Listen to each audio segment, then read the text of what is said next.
Hey,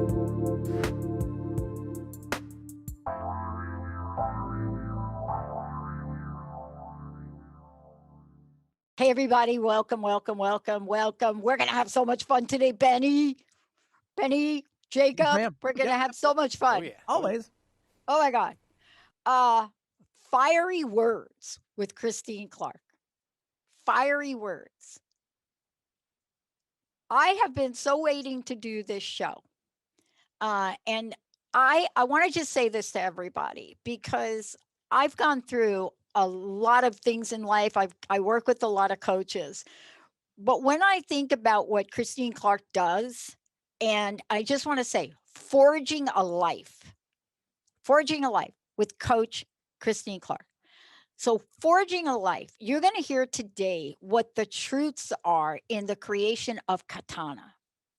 And I love the process she uses. And for me, when I think about if I'm going to work with a coach, I got to work with somebody that's totally relating to the essence of what's going on in my life. And so when I think about, and if you've missed any of the previous shows, by the way, that we've done, you go back and listen to them, and we'll make sure you know how to do that.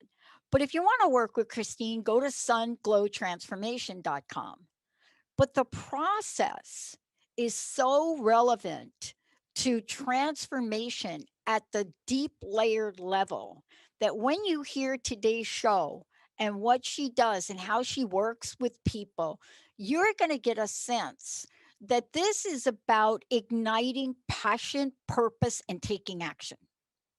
But what is it about firing words? What is it about this beautiful platform and the yes that Christine has said to her life's path? When you look at all of the certifications she's had, neurolinguistic programming, neurotransformational coaching, you name it, you think about elite success systems master coach, and then you look at that and you bring it together into a process that allows us to understand where we are in the nature of transformation, but more importantly, how she has forged her own life in the fires of self-employment. Probably unlike me, I've been fired from every job I've ever had, but my self-employment came out of necessity. When you say yes to helping other people and to be successful in a corporate environment, a coaching environment, and then to create something that allows people to fully relate and express where they are in any point in time, that's how you know that you as an individual will be able to change. Today, what does fiery words and thermal cycling have to do with the DNA we have and how we get down at the cellular issue to move some stuff along? Christine, great to have you, Coach Christine. Great to be here, Pat. Thank you. This is a great topic. I'm excited to talk about the words. Yes. I don't even know where to start. Can I start with saying that I am a daughter of a truck driver? So you can only imagine, and please don't email me. I really am a daughter of a truck driver. So I don't mean it metaphorically. I really mean I know what it's like to be around truck drivers. Um, but it took a lot of years to understand the power of words.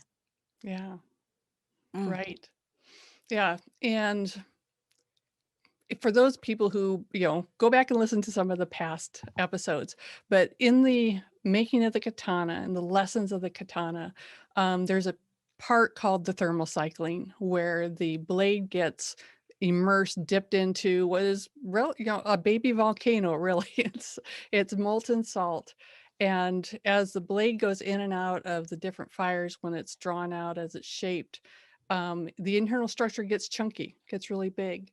And so the thermal cycling is when the blade is pretty much smoothed out and finished, but you still have to go in and it gets totally immersed in the salt, left there and then pulled out again and totally immersed. And what happens is those big chunky grains refine. That gives the blade its resilience. And we're talking about language today. And language is immersive. We are submersed in our language, whether we're talking out loud or it's going on in our heads, it's nonstop. And so language is one of those pieces that relate to the thermal cycling because we're immersed in it and we are changing our internal structure, we're changing our outcomes based on what we're saying. I Yeah. want to talk about this from a lot of different perspectives. Let's talk about the profound shifts that you are referencing at the molecular level. Yeah. In the last hour, I made a reference. I don't know why I thought about Carolyn Mace. I haven't interviewed Carolyn in a long time, but I used to do a number of interviews with her, and she and I used to really go at it. And we used to literally, I mean, I remember on one show at the end of the show, she called me stupid 3 times, and and the listeners like started to send her hate mail. Um, but when I heard it, I could hear the chuckle in her voice. Didn't Mhm. diminish those words though. I mean, I could hear Carolyn just saying, that's I could hear those things and the chuckle behind it. But the words themselves were so powerful, they upset a lot of people. And Mhm. let's talk about that. How many things do we say in language? How many things do we say where we don't think we have an impact on another person? Right. And our words carry so much weight. And what you find out is that what you are saying, what you're communicating, you think we're communicating clearly, and yet what's being received isn't always what we intend. Words are just that complicated.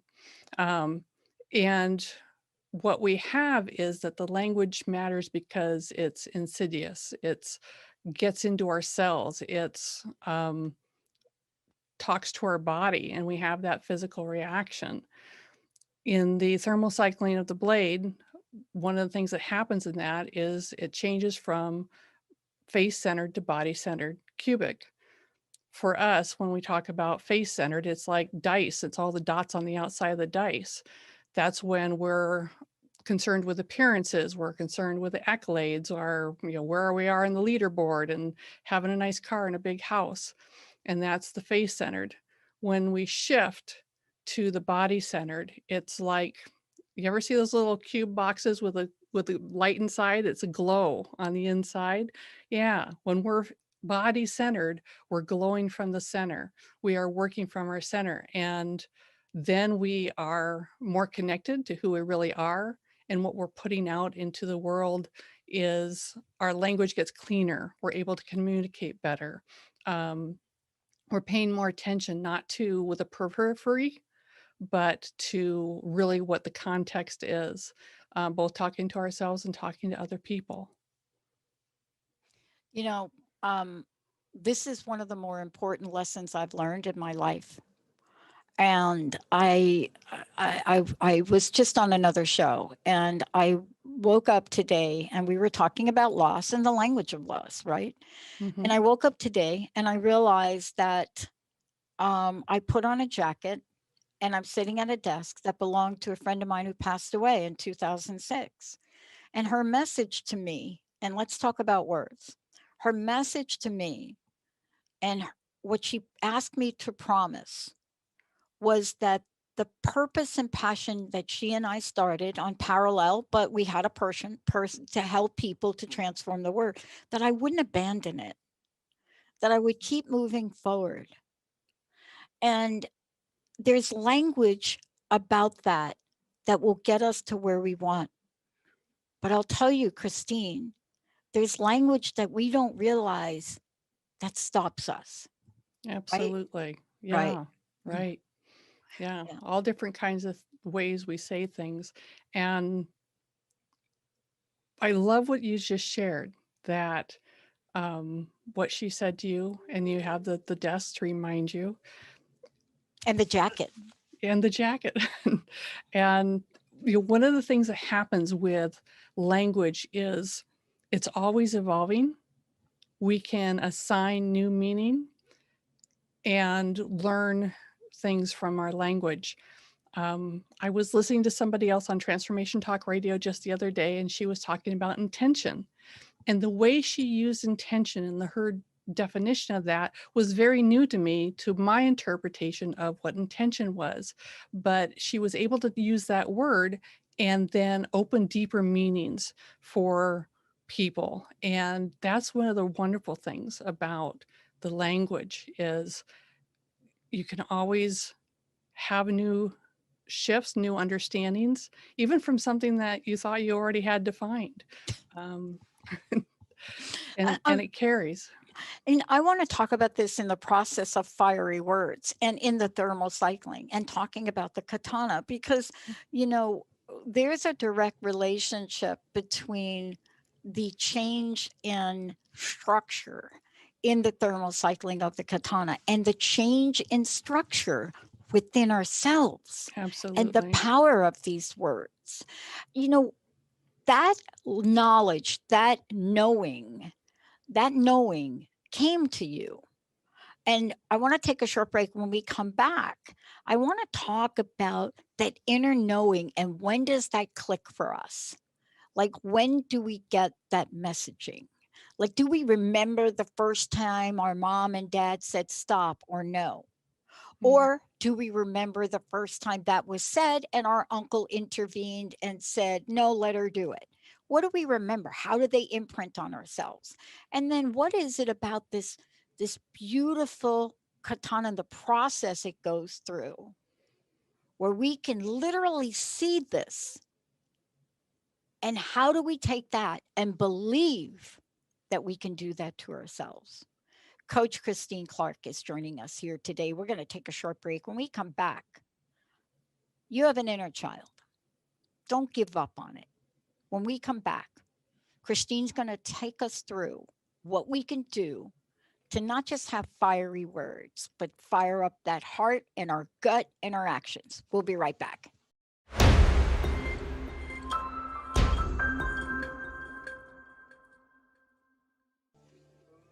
Hey, everybody, welcome back. Fiery Words with Coach Christine Clark.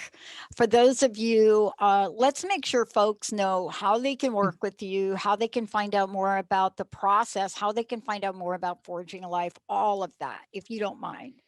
Absolutely. You can find me on Facebook at Coach Christine Clark. Find my website, which is sunglowtransformation.com. You can leave comments on the blog. You can click in for a free coaching session. All my information's there on the different one-on-one coaching, group coaching, and speaking that I offer. Yeah. I love this because Forging a Life, which we've talked about on previous shows, but for those of you that are just tuning in or being introduced to this for the first time, you know, Forging a Life and having a coaching practice that really takes the process from beginning to end in the spirit of, you know, how the beautiful blade of katana is shaped, cultivated, the energy that goes in it, the finite precision that goes in it, and the process that goes in it. But today, one of the things we're talking about is fiery words. Mhm. And, you know, what is it about this, that thermal cycling? What is it about this that also goes on within us? But more importantly, Christine, it's based on what happens to us, even at really super early stages of our life. Well, we forget, is it possible to ignite that inner child? Is it possible? And what is it we have to do? Yeah, absolutely, Pat. We are formed and from day one between, from our parents and our environment and society. And all of that contributes to who we become and shapes us for our future. The inner child, our subconscious, is the piece that is most powerful for us. And our child's always listening. Everything we say, whether it's out loud or in our head, and to really influence and empower and impassion that child, we want to be careful about the words we use, and we have to speak to the child's language, because that inner child has her own way of operating, and it's not at all intellectual. Like, we want to, say, I'm going to, rule the world. Yay. But she's not listening because she's a 3-year-old. If you think about a 3-year-old, So there are specific ways that we language things, use our words that can really connect to that inner child and turn her passion on, which is lighting ourselves up to have and be and do what we want. Um, she believes in what we say verbatim.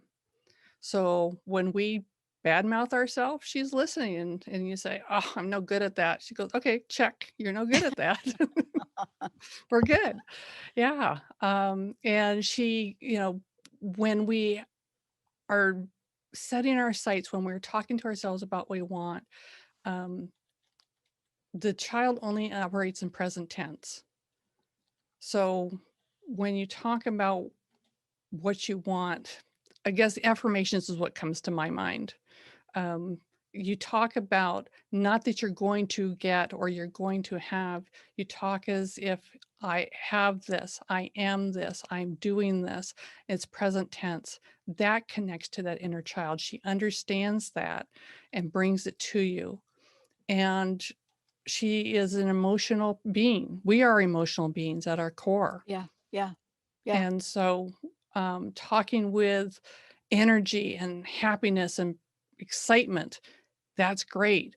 When we explode in maybe anger or some other things, and we say some things that are, "Urgh," you know, I'm such an Even in idiot. tone. Right. Even Yeah. in tone, right? I Even in mean, tone. yeah, Right. yeah, yeah, And so she connects that. She doesn't care whether it's good, bad, or indifferent. If there's energy on it, we're all about that. That's the magnet. And so there are different ways that we interact with that child just by what we're saying. And so being aware of that so that you yeah. can speak in a language that she understands. I just went through this. I want to throw something out there because, what we're talking about has a universal impact and it has impact. And, Christine, this is something I know you work on with folks. Um, th- we could be facing a life situation as benign. So let me give you a real life example for me. Mm. Um, my buddies are going to have to demolish the apartment I live in. And so, oh, really? On a year that I thought I r- I really wanted to be stable. So I asked the universe, right? Okay, hey, look, I'm going to get this done. We're launching the network. Just some stability, right? Just keep things here, right? Just so this comes up very suddenly. So I have a choice in that moment what I do with it. Now, look, many people would say, no big deal, Pat. Just find another place. And, there's a reality to that. But then you start on a journey, and let's talk about words of compromise, words of settling, Right. words that we use in our everyday life that are not quite what we desire. And if we don't speak what we desire, we will get that thing we don't desire. Isn't that Absolutely. part of the conversation as well? Absolutely. Absolutely.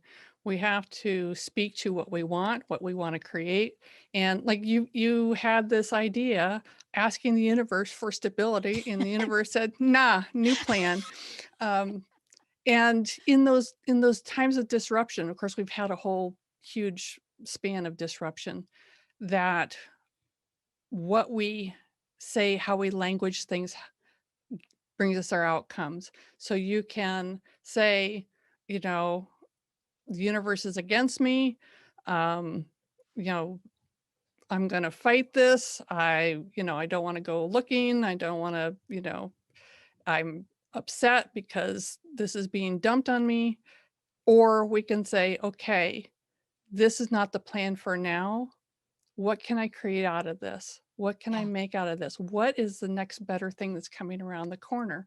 And by shifting that perspective and languaging it, that you're excited about what could happen, that it's okay.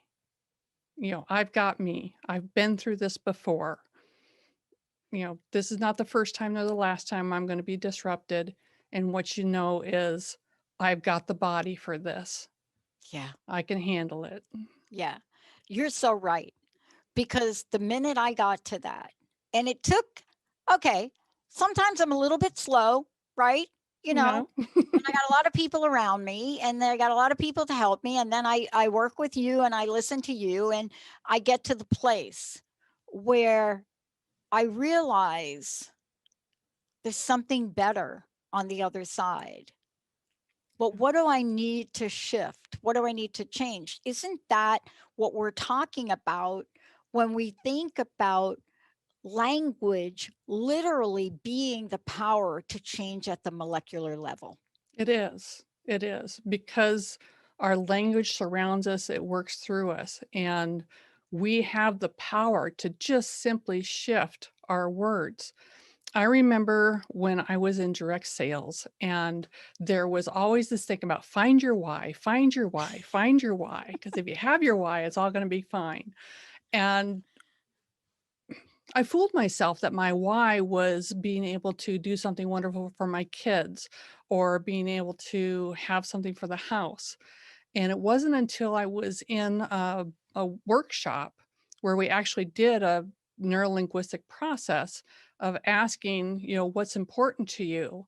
And we kept asking the same silly question, and I kept answering and dropping down through level, through level, through level until I landed on significance. What's important to me is to live a significant life.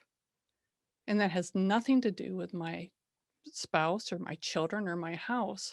But that piece, that word, significance, is a talisman for everything I do at this point because that talks to who I am in the world and what I can be and what I want to share with other people. Yeah.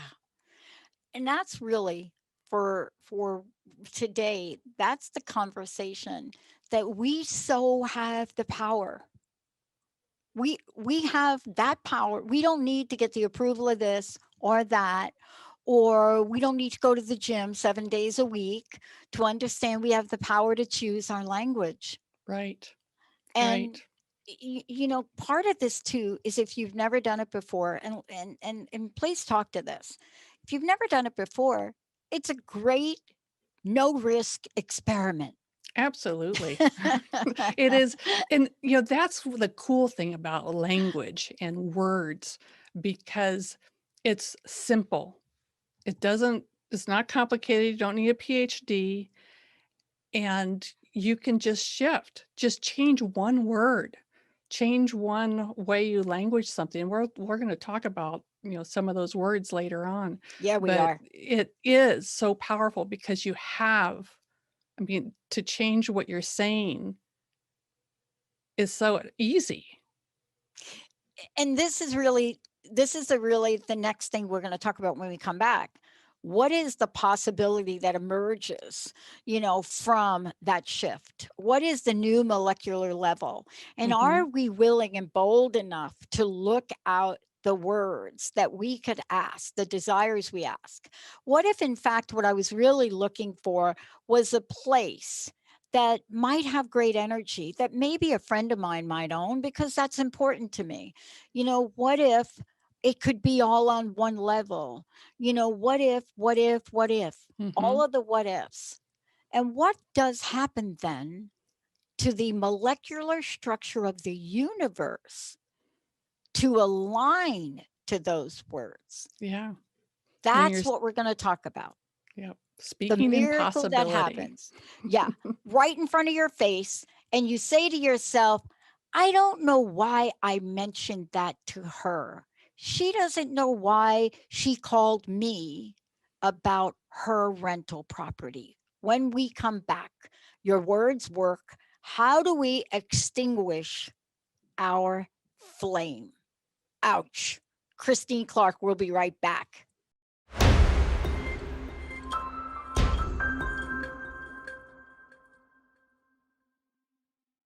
Hey, everybody, welcome back. I'm Dr. Pat. For more information about me, go to the Dr. Pat Show.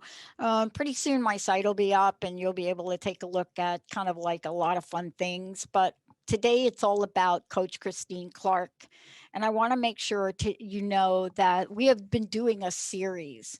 And if you haven't heard the previous shows Christine has done, please, you can find them on her website. And let me tell you what that is. And you can find them on Transformation Talk Radio as well. Sunglowtransformation.com.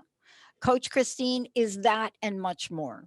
And her process of forging a life is one that we've been talking about, is looking at truth in creation. And especially if we look at the making of katana. And so what I want to say to all of you today, we're taking on a topic that's so important, but it's also part of something so powerful to literally change not only the molecular level within us, but the energy and the molecules around us.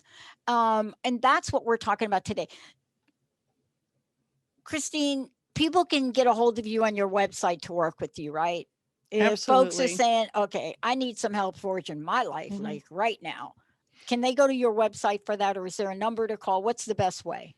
Go to my website and click on the coaching page and just get yourself a free coaching consultation. We'll be able to meet and have a conversation, see if we're a fit, and move you along your path, make a needlepoint move.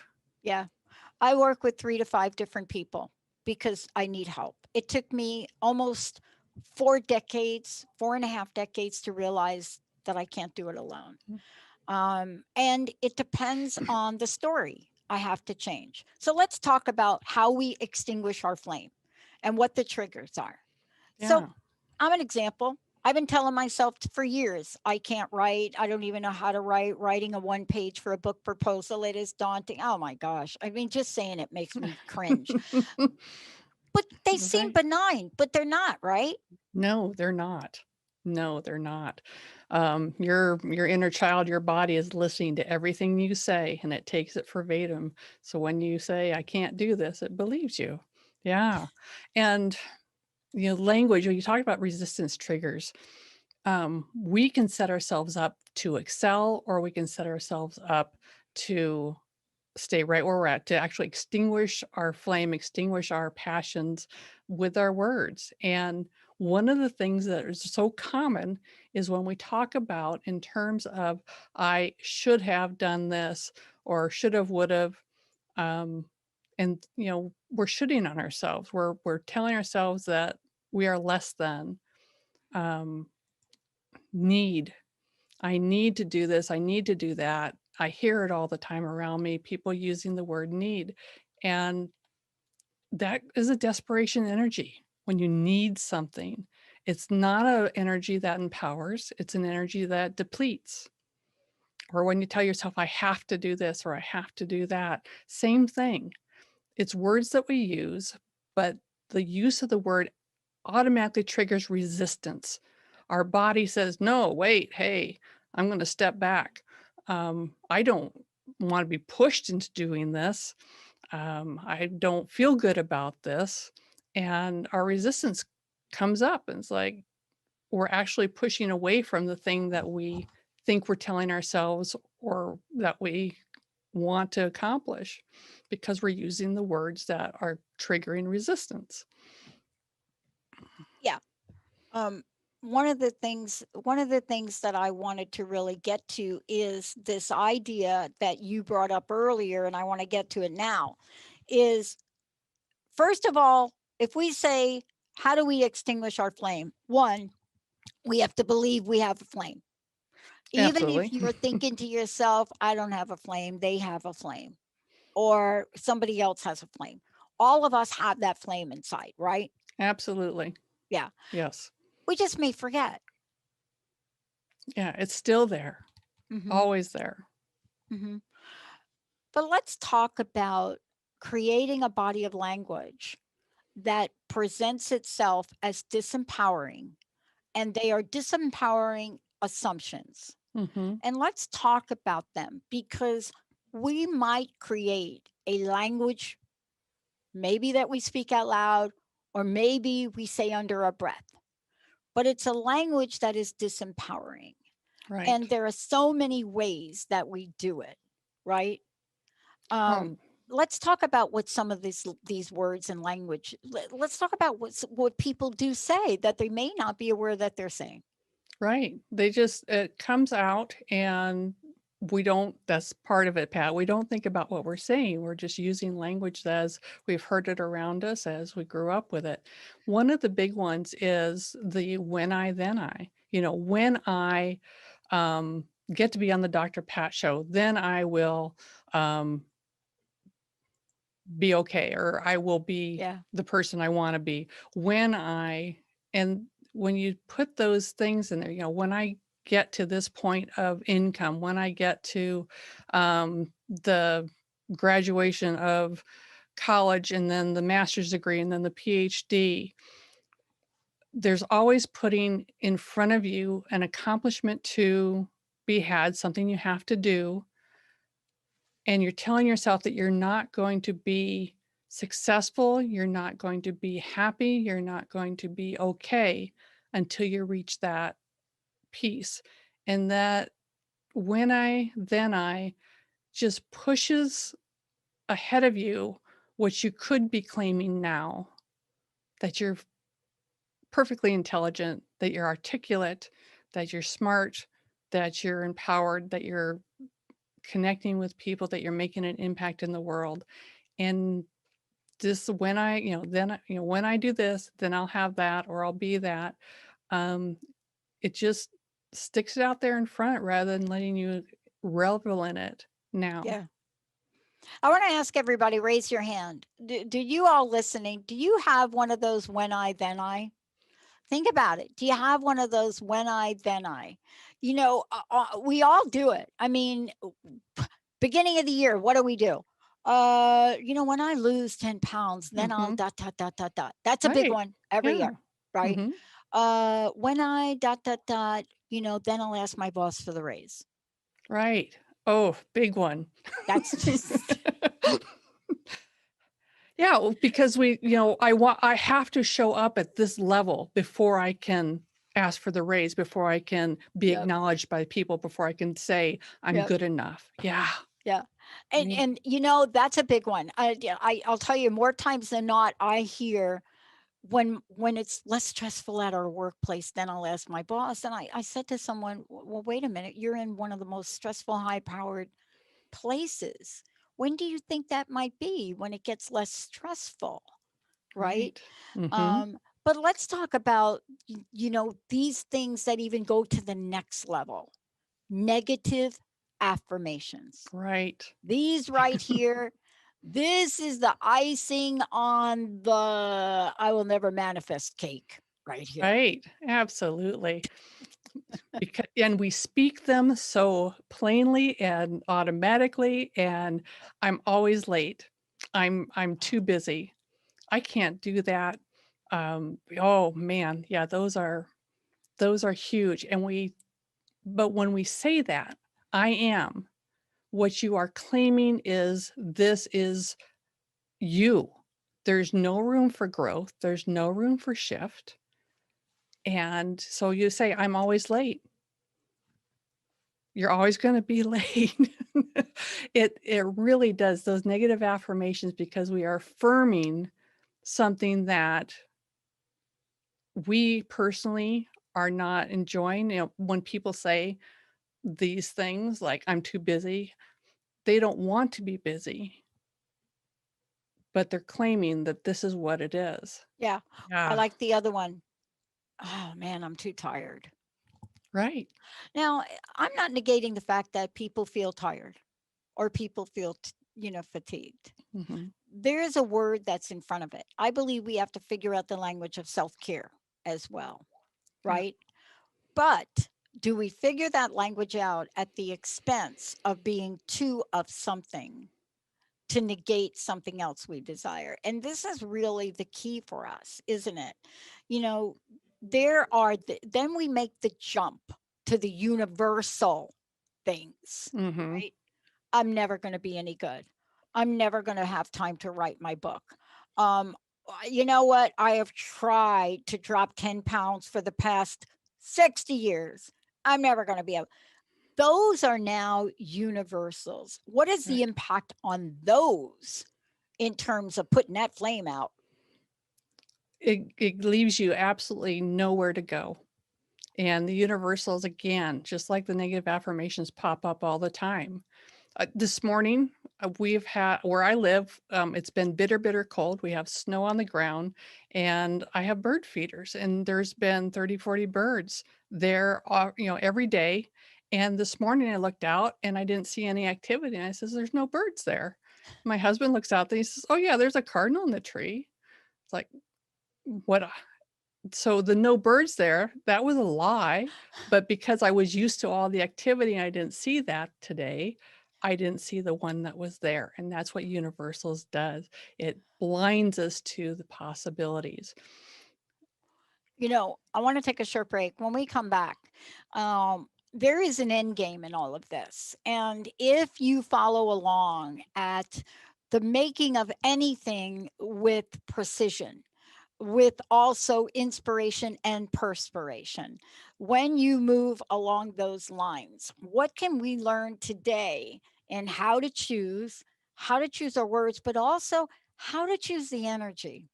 It's Mm. one thing to really practice the saying of a word and then to actually say the word, but not feel the word. How do you get from being full leveled into the desire, the life, the language you want?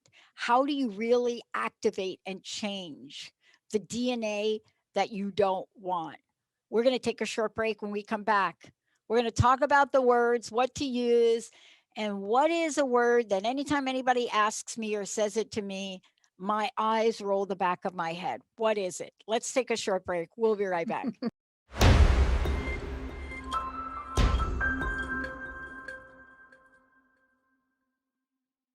Hey, everybody, welcome back. Great to have you here. We're talking about fiery words with Coach Christine Clark. Before we get rolling here, would you talk about how people can find out about you and also what your free reframing session is about? Yeah, absolutely. People can find me at Coach Christine Clark on Facebook, and my website is Sunglow Transformation. You can click in for a free session. In the free reframing session, all we've been talking about with words, let's shift those words so they empower you, and let's let go of the words that are causing you to dampen your own fire. So it's free and it's available through the end of the month. And yeah, go to Yeah. Sunglow Transformation, click on, and let's do it. And now we're going to talk about a couple of things here. We're going to talk about something that we can immediately today, right now, implement. And there are words that we can choose and understanding the impact of them. Take us through your top 3 or 4, if you don't mind, what you hear most about where people come from, the language they use, and how to reframe it to something else. Yeah, absolutely, Pat. Yeah, the how versus the why. Usually, when we are asking why, we are asking why this is happening to me, why I can't show up the way I want. And it's a negative question. Things aren't happening the way we want. And so we ask why. And that sends our brain on a foraging foray to come up with all the reasons you don't meet the standard, you don't come up to snuff, all the things you've done from birth to current as to why you are a failure. And it's not helpful. It No, is it's not not. helpful at all. Yeah, I But asked when my you, table tennis coach one time, I used the word why. That was mm. the last time I ever did. And it was It- exactly for the reason that you just pointed out. I really didn't want to know why. you I know didn't what? want to I didn't want to do the what. Yeah, right. And so when we ask how, instead, how can I make this different? How can I get better? How can I improve my serve? All those things. Then you're asking your internal self to come up with solutions and to lean into your expertise and your knowledge and your experience. And it's a totally different question. Mm, And so, learning to ask how rather than why is huge. It changes the dynamic, it changes the energy, it changes your outcomes. The other one is can't. How many of you out there say, I can't? Whether it's I can't make this coffee, I can't make the appointment, I can't take the kids to their dance lesson, I can't make it to work on time.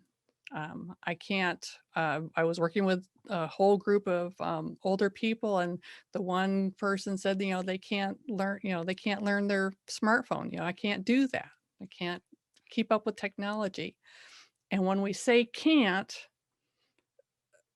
what we are playing is the victim card. That it's out of our control. Somebody is raining on our parade, and I can't do this. Now, I want you to hear that. If you have a can't in your head, now I want you to Mhm. restate that. Instead of saying can't, say, I won't. Mhm. I won't take the kids to dance. I won't make the coffee appointment. I won't learn new technology. And it doesn't feel good, but in that you are choosing. You are at choice. You are not the victim any longer. Yeah. And it changes again the energy. Rather than being flailing, I can't, if you say I won't, then it's like, whoa, Yeah. okay. And you know Maybe what I, one of the famous I can'ts are? And I'm going to just mention this because it really talks right into what you're about to talk about next. I can't take this anymore. right.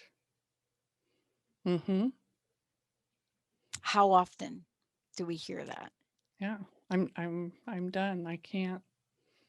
And when you say I won't, then you realize that you have power, that you are at choice. And it's a Yeah. different conversation. Yeah. Yeah. And doesn't that lead to this next part? And this is Mhm. really confusing, this one for people. I bet you work with a lot of clients on this. I know I had to do a lot of Mhm. work on need versus want. Yeah, There's a absolutely. lot of dialogue in Hmm. human potential movement about this, but we don't talk about which word is empowering and which is not. Yeah. When you use the word need, I need to, get up earlier. I need to go do my exercise. I need to eat better. Need to lose weight. Again, that's a resistance trigger. You're telling yourself that you're in desperation and it's not what you want to do, but you're kind of pushing on yourself or shouldn't on yourself when you say, I need to do this. Yeah. And when you change the need to want, I want to lose weight, I want to exercise, I want to do um, whatever it is, then it's desire. It's I'm desire. speaking from desire, Yeah. and need speaks from desperation. You got to come up to snuff. I'm not good enough. But when you speak from want, the desire, you can feel it. Can you feel that in your belly, Oh, I Pat? can I can feel it. feel that. I can feel it. Yeah. And we learn it as kids. You know, we learn to stomp our feet and say, I want to get my horseback riding lesson today. I don't care how cold it is, Dad. Mhm. We don't say, I need. We're 4 or 5 years old. I want that. Right. Right. Yeah, you wanna look at somebody who, is the center of their own universe. You go back to that 3-year-old, and they know what they want, and they go after it. Nobody tells them no. And, somewhere along the line, we lose that, Yeah. and to claim it back, just say, "Speak in terms of desire, speak in terms of want." Yeah. Yeah. Once a long time ago, when I first started to do the show, I literally hired a coach to specifically help me with this language. It was early on, it might have been in '05, right? Where I Mhm. realized that I wasn't really articulating clearly my desire. I even in my language, I was compromising the possibilities. And I think that's what you're talking about today. Coach Christine, thank you for today. I'd love to know what your personal message is. What do you want to leave us with? And again, please mention how people can work with you on a free reframing session. Yeah, people can find me at Sunglow Transformation. Click on the free coaching call, and we'll do a free reframing session for you. Loosen up those ties to the language and open up to something better. Um, you know, what we say to ourselves has so much more impact to anything anyone else can tell us. And if you're 99% sure you're not an albatross and somebody says you're an albatross, it just like, "Puh, right. And you stand in your power. But if you're a little bit wavering on whether or not you're an albatross and someone says, hey, you're an albatross, then you go, oh my God, I'm an albatross, and so what we say to ourselves, what we believe in ourselves is so much more important than what other people say. And by having awareness, by choosing your words, then you fan the flames of your own confidence. You're going to increase your resilience, trusting yourself, and you can shift from face-centered, worrying about what other people think and looking for external validation, to body-centered, authentic empowerment that allows you to forge the life you desire. And it's all in your words. Mhm. Yeah. Coach Christine, again, please tell folks about the best way to reach you, and thank you for all that you do. Thank you, Pat. People can find me on Facebook at Coach Christine Clark. Go to my website, sunglowtransformation.com. Click on the blog, make some comments there, click on a free coaching session, check out the packages that are available to you. I will work with you one-on-one. I will work with you within a group, and I can come to your people and share this information with your team. I love it. Coach Christine Clark, I'm Dr. Pat. And to all of you out there, you are amazing. Tell yourself that every day. We'll see you next Absolutely. time.